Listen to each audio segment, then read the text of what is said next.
Welcome to Identified. I think once you're not talking about DNA, it's whatever the person says. You know, it's not really through the eyes of the outsider. It's just whatever you feel is family. And then it's like there's a lot of like collective groups of people that are like family with a qualifier. So it's like my work family. But it's like the qualifier is important because it's like I wouldn't necessarily like sacrifice as much for them as I would like family, but it still feels like a deep connection, something special, a moment. So it is kind of a word that can be used in a lot of ways. Maybe sort of like the word love, you know, there's different types of love. But language is so limiting, isn't it? It's really kind of like a feeling. Yeah.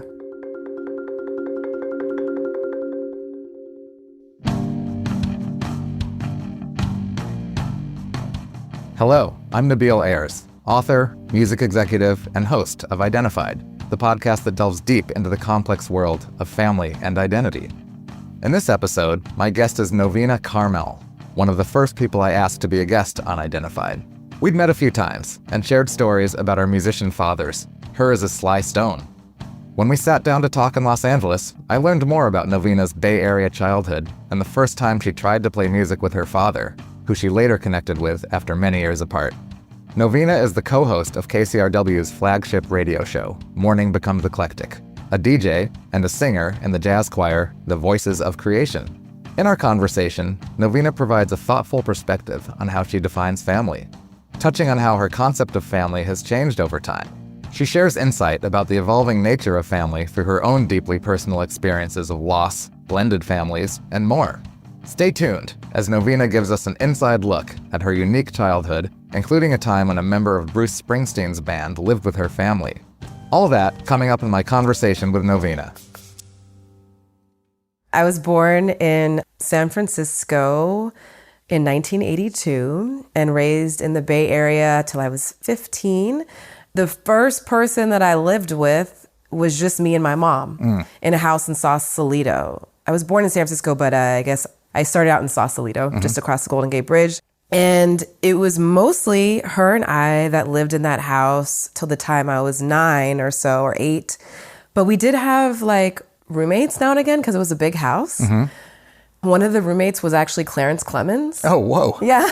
Was he in the E Street Band then? I don't remember because it was the 80s. It was like the mid 80s. That would have been like classic Dancing in the Dark E Street time. Yeah, and for some reason there was like, my mom and I lived upstairs, and then like downstairs, like on the main level, there was kind of like a master suite with its own deck and bathroom and stuff. And so he was living there. And then I think his like son may have been living there with him for a little while. Who's now the sax player in the E Street Band, right? Yeah, I think his son funny, yeah. Wow. Yeah. And so then he kind of became like Uncle Clarence, but like I didn't really stay in touch with him afterwards. And then my mom's really good friend lived in the studio downstairs, like in the garage. My mom had built a studio and she lived there with her son for a little while. And then we moved to San Francisco to another house like in the Mission District. And my mom's mom was Polish. And so she always liked to do like Polish activities and events. And so she invited my mom to this Polish ball in San Francisco. Whoa. And my mom was always the type of person where she didn't like to do the obvious thing. She wanted to find the thing that was like adjacent to that thing. So I think she probably found most of the people boring at the Polish ball, but she was intrigued by the people that were working it. So I think it was like after the ball was over, there was 2 fellows that were playing the piano and drinking and having fun. And she befriended them, and one of the people ended up becoming my stepdad. Oh, whoa. So he was actually Polish, and he was like newly living in the US. I mean, he had like a heavy accent, and he was like 9 years younger than my mom. And it seemed like it happened like sort of quickly. They went and got like eloped in Las Vegas. Oh, wow. And so that was when I was like 10 or 11. And then when I was 12, my little sister was born. With him? With him, yeah, my mom and my stepdad. Her name is Simone.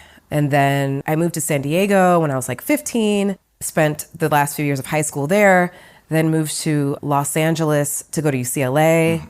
And I've been in Los Angeles ever since. All time. Yeah. Were you with your mom when you moved to San Diego at 15? Yeah, so that was with my mom, my stepdad, and my little sister. So the family. Yeah, the family unit. Yeah, the family unit. And a very like interesting looking family unit too, you know?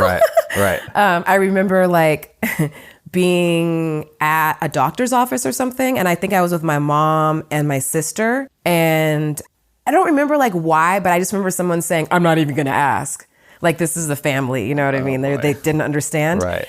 This is all coming back to me now. Like, I didn't plan on saying anything in particular, but I also remember my mom grew up in Brazil, so we went to Brazil a lot. Mm-hmm. So I'm sorry, is your mother Black? She's basically Eastern European. Okay.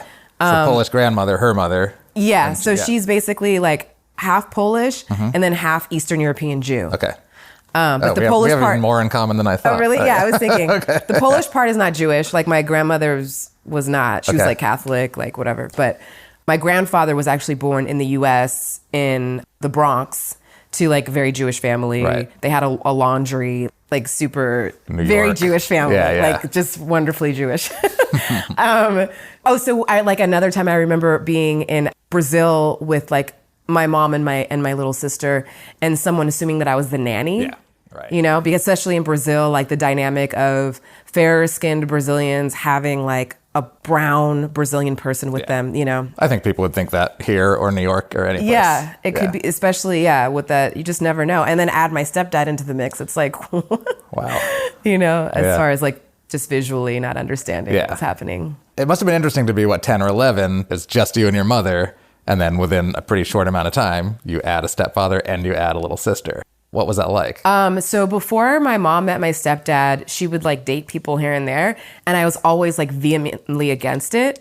Like, I did not like the person. It was decided before I ever met them, I didn't like them. I was going to find reasons that I didn't like them, that I could convince my mom that they were like terrible or reasons why I could be rude to them, you know? To try to scare them off? Yeah, like I was like possessive of my mom. Is that why you wanted it to remain the two of you? You didn't want someone else? I mean, in retrospect, like I didn't really know at the time. Like I didn't like it. And I think it's because I was like possessive. Like I didn't want some other person coming in. Yeah, I have the only child thing. My mother, she never had relationships when I was growing up. It was really just me and her. And as soon as I went to college, she met the person she's been married to ever since. And, and really like, I think there was a big thing for her that she's like, I'm focusing on you for 18 years and then I can do whatever I want. And that's what she did. But so I never had to deal with her having relationships, but I can imagine, I think I would have not liked it. I would have been like, no, I get all the attention. Yeah. I am the kid. It's and us. I think it's also maybe there's a part of it where it's like, is this person going to try to tell me what to do? You know? Like that kind of thing too, if you're still a kid. Mm-hmm. So I still had that like when my stepdad came into the picture. And I even remember like how I met him and I was like, that's messed up. And it wasn't even really, it was like, like they went on a date or something and I was like sleeping and I think she was like, do you want to see my daughter, you know? And like, just like what she looks like, you know what I mean? And they came in the bedroom and I think he like looked over at me like this. So it was like upside down his head and he had long hair. So he kind of looked like a woman. And I was like shocked. Like I opened my eyes. You were awake? Oh God. I woke up and I saw this face over me like, and so I was like, ugh, I'm like, how dare you? You'll never be my dad. Yeah, exactly. And then when they told me that they were like gonna have like a baby, I was like disgusted basically. Like I remember, I just didn't know how to like handle the information. I remember like going underneath the table. That was my reaction, like going under the dining table. Well, so my stepdad, the way like what our relationship became, I would say it was sort of more like a big brother. He didn't really ever try to like tell me what to do or become like a parent like that. He would help me with things, you know, the way like that an older person would, but it could be like a brother or uncle or whatever, you know?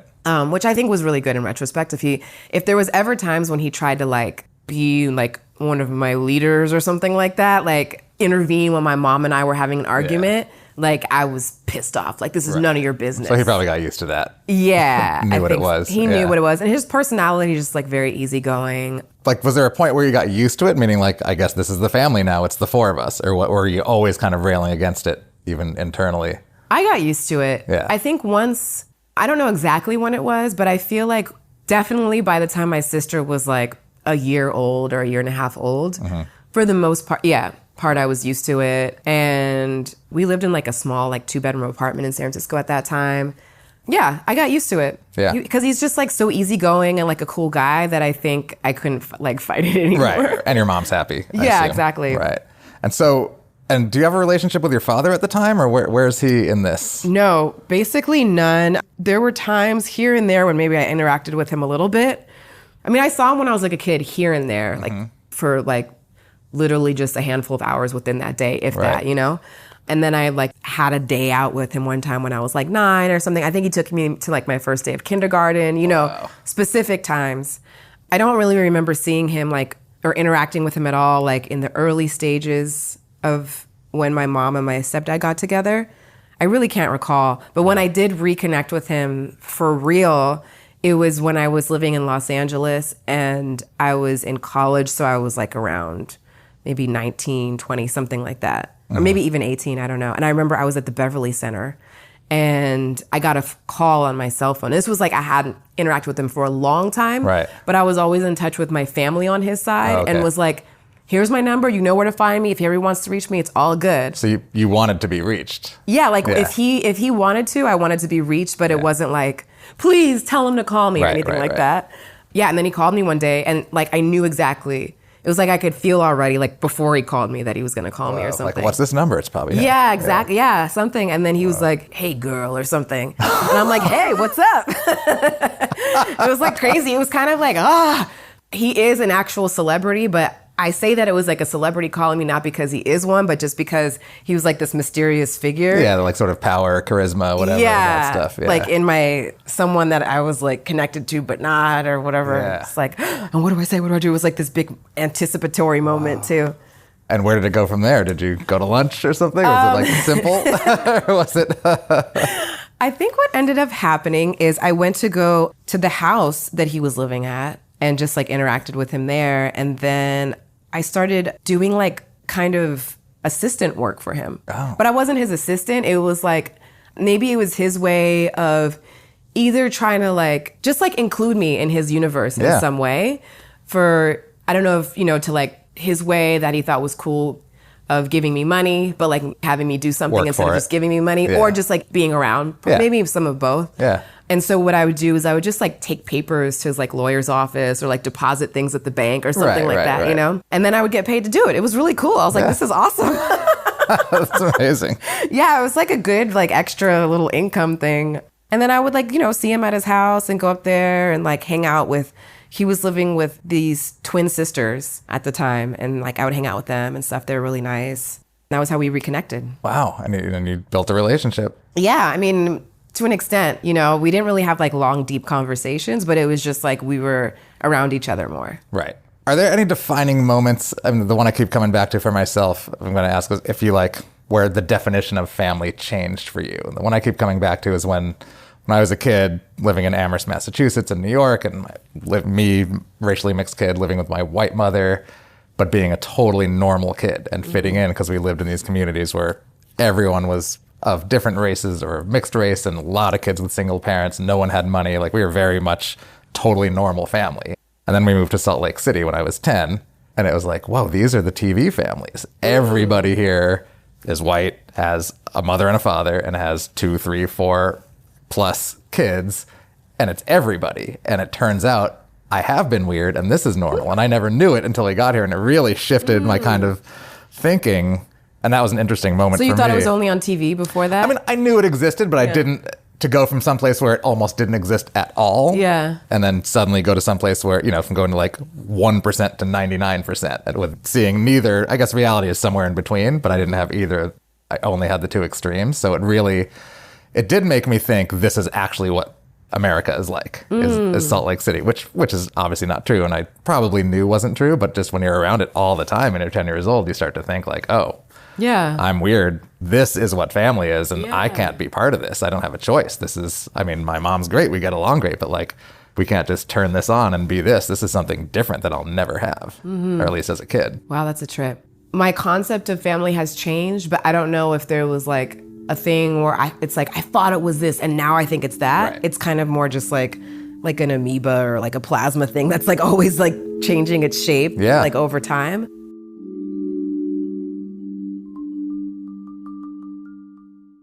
Have you had to deal with much grief or loss in your family? Yeah, I feel like the first person that I lost was actually my mom in 2009. She died. And I don't think I'd really known anybody else before that died. I mean, my grandparents on my dad's side died, but like I wasn't close to them. And they were also older, you know, like late 80s, early 90s. My mom was 54 when she died. So quite young. And my little sister was born in 94. So she was like 14 or something, you know? Yeah. So that was like very strange. It's one of those things too, where the way you feel about it changes over time. And it's shocking at first, and then you kind of like get used to it, but then it can come back to shock you again in different ways as you go through life. And like, you can feel the absence of that person or something, or even like, I think it's very easy to, when someone passes away, to think like what your last interaction was with them, and like if you could have been better in some way, you know? I wish that wasn't the last thing I said. Whatever it is. And so, so there was that. And then for a while, I didn't deal with too much of it.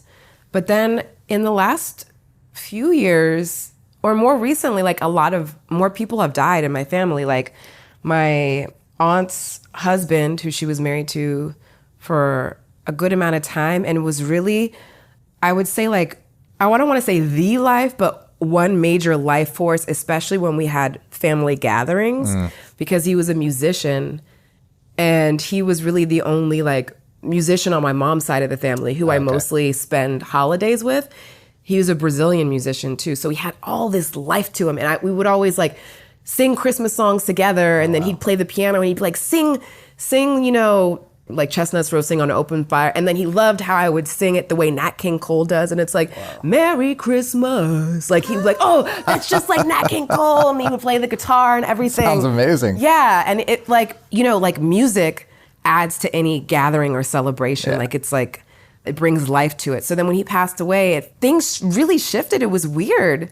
And like, I mean, he wasn't like a quote unquote original member of the family. He was like who my aunt married. I mean, in the like, I don't know, in the 80s or the 90s or whatever. But that was something that I noticed afterwards, like, oh, wow, things are different now. Right. Would you have the same gatherings, but without him?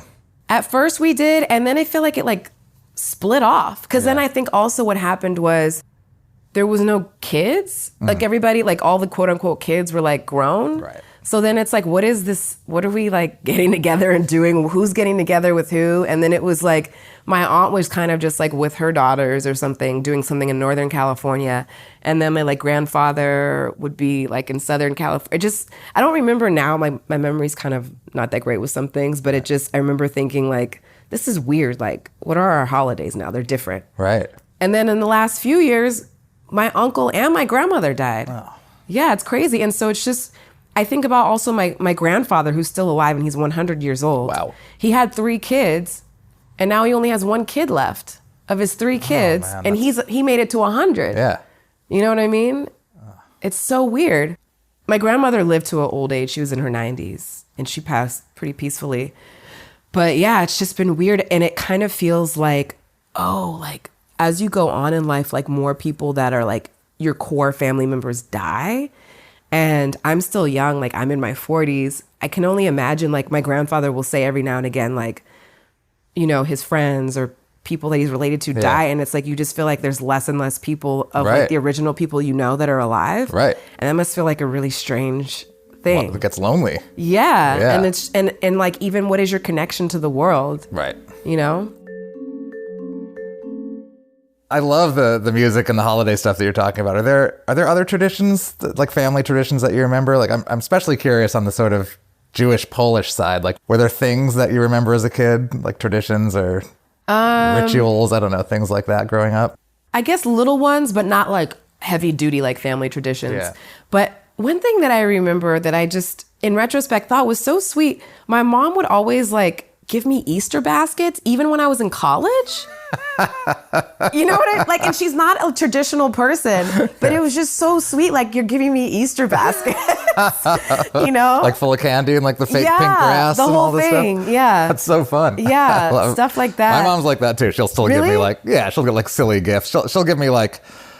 She'll give me a $20 bill sometimes. Yeah. That like she, you know, when I was in college, she would do, and it was huge. It was like, oh wow, now I can eat for a week or whatever. Yeah. But like now I'm like an adult with a life and a job, and she'll be like, here's a $20.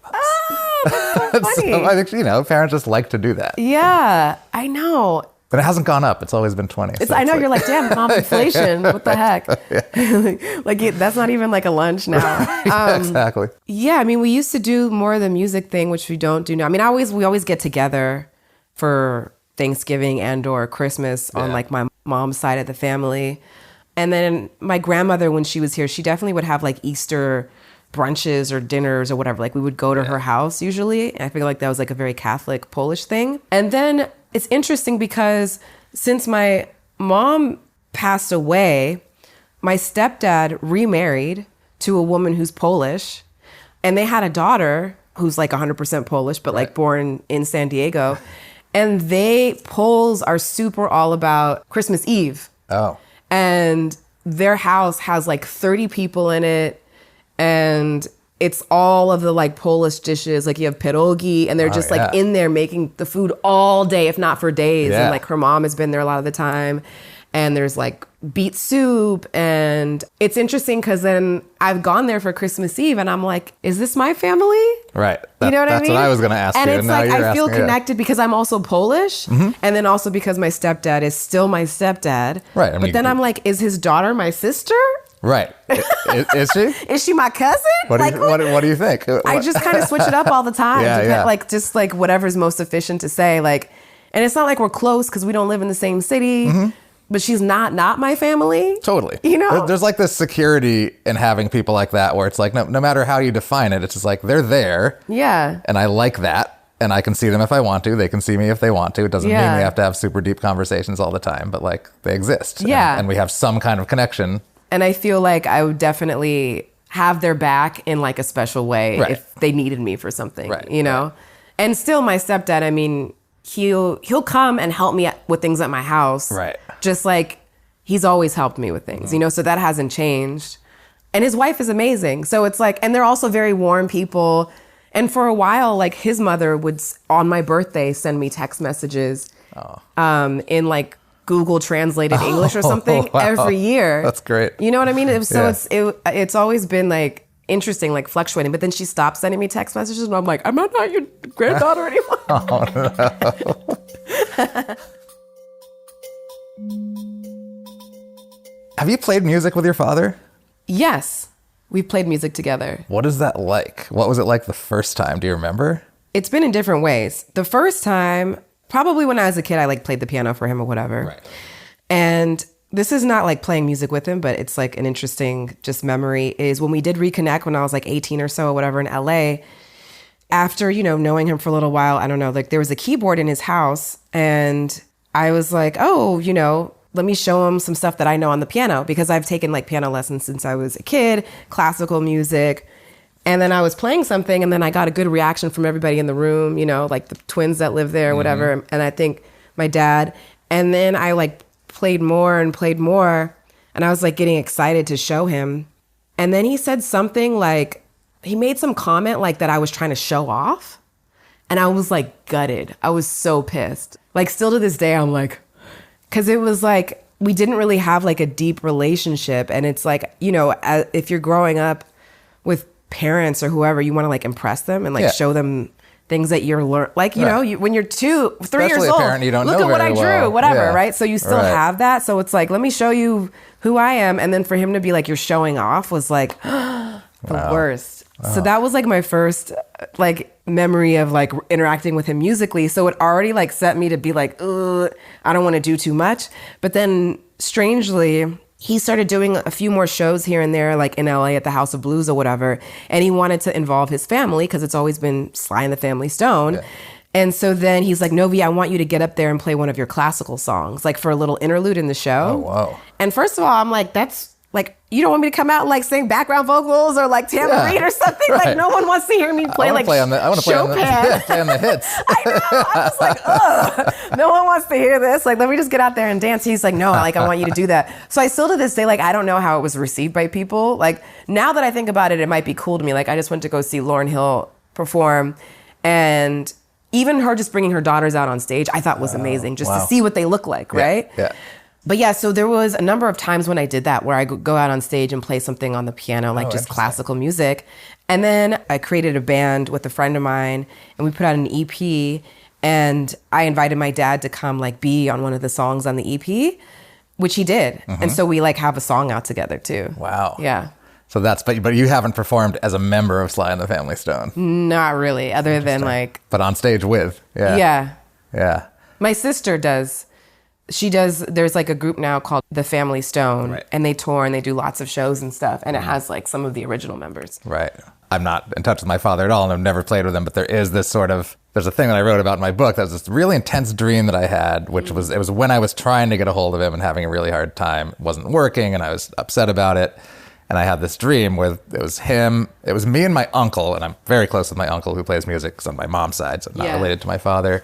He had a concert. This is in the dream. It was in the neighborhood where I know my father lives. And I was like, fuck it, I'm just going to try this. And I text my father and I say, Alan's playing a concert around the corner from your apartment. You should come down. And he replies immediately and says, let's play together, me, you, and Alan. And it was really like, I can, even just telling you this story, I can feel what it felt like in the dream, which was this crazy rush of like, maybe what I've been doing is all wrong, trying to go to lunch with him, showing up at his shows. Like, why have I been doing that? Maybe the only way we're supposed to communicate is through music. And this is it. And I got really excited and people started coming and everything and it was happening. And then I woke up. I know it sounds like a terrible, like I made this, it makes me mad it's crazy. that's how it ended. Yeah. But the way I sort of left it and the way it is in my head is that he hadn't shown up yet. And it was like, it was all related to him not showing up. And so what happened is he wasn't there yet, and I was glad I woke up because it didn't give him a chance to blow it. He's still in the dream. He still might have showed up. Who knows what happened? But that's a weird thing that I've wondered ever since that dream is like, is there a way to communicate with someone you're related to through music? And I think there is, but I haven't. I mean, I've played with my uncle, I suppose, and I'm related to him, but it's not the same. But the father thing is always like, I can't communicate with him this way, but I wonder if we could that way without ever saying a word. I wonder what would happen if we just like ended up on our instruments. For me, I like that sounds so overwhelming because like I feel like with the uncle, you've always been doing that since you were a kid. Right. So it's been happening since before you can even remember. Right. It'd be no big deal. So it's an organic way that you guys communicate. Yeah. Whereas like having all this buildup with someone that you also have all these levels of relationship to, I feel like I couldn't even be present to the moment of just creating. I mean, I guess I did. He came in, but it was like the track was already made, and then he came in and he added his own thing to it. So it wasn't like live. It wasn't like we were like making music together. Right. And I would personally just feel so intimidated too. Yeah. Like nothing I'm going to do is good enough. Right. And you're going to be showing off. Yeah, and possibly showing off too. Right. that really got you, didn't it? Really, yeah, definitely. Oh. Yeah, rough stuff. How do you feel like your definition differs from, I guess, the normal definition of family, if there is such a thing? I don't know what the normal definition is. Yeah. I think there's like the scientific definition, and then I think from there it just kind of routes in many different directions just based on culture. Yeah. I mean, I'm sure there's like a American Western normal, but I don't know. I try to like disassociate myself from that kind of stuff as much as possible. Yeah. Even like the DNA perspective thing is interesting too, because it's like, how deep do you go? Right. You know, like with like ancestry DNA, and someone pops up and it's like they're your fifth cousin. It's Totally. like, are they your family member at that point? And it always shows you the number. I did 23andMe a while ago, so it shows you the percentage. And like even third cousin to me sounds like, oh, third cousin. But it's like still, you know, it's like 1%. It's a really small percentage of relation. So when you see the number, it's like, oh, third cousin, whatever, who knows? Yeah. It's interesting, isn't it? I think all in all, I would say family is a living being that you are connected to either through DNA or some way that is like meaningful to you. And I say a living being because I include like pets. And maybe even like someone's really deeply connected to the trees or something like that. Yeah. Yeah. They could feel like it's family too. Right. If you're open to it. Yeah. Yeah. I know what you mean. I mean, the living being thing. Yeah. I mean, like the thing about your stepdad, like, you know, technically you're not blood relatives, but you obviously still have this connection. You both make at least some level of effort to connect, and that to me feels familiar. I have people like that where it's just Yeah. like, it's almost like if we have this agreement, if we're both on the same page and we both agree, then that counts. Yeah. And I think once you're not talking about DNA, Right. it's whatever the person says. It's not really through the eyes of the outsider. It's just whatever you feel is family. And then it's like there's a lot of like collective groups of people that are like family with a qualifier. So it's like my work family. But it's like the qualifier is important because it's like I wouldn't necessarily like sacrifice as much for them as I would like family. Right. But it still feels like a deep connection, something special, a moment you're going through. And you wouldn't necessarily consider everybody that you work with your work family. Right. Or if there's like other DJs that I'm somehow connected to that I think are doing good work. Maybe I've never even met them, but I might be like, they're part of my DJ family. Yeah. You know what I mean? Yeah. So it is kind of a word that can be used in a lot of ways. Maybe sort of like the word love, there's different types of love. But language is so limiting, isn't it? It's It really is. kind of like a feeling. Yeah. Thanks for tuning in. Please consider subscribing to Identified wherever you get your podcasts so you don't miss an episode.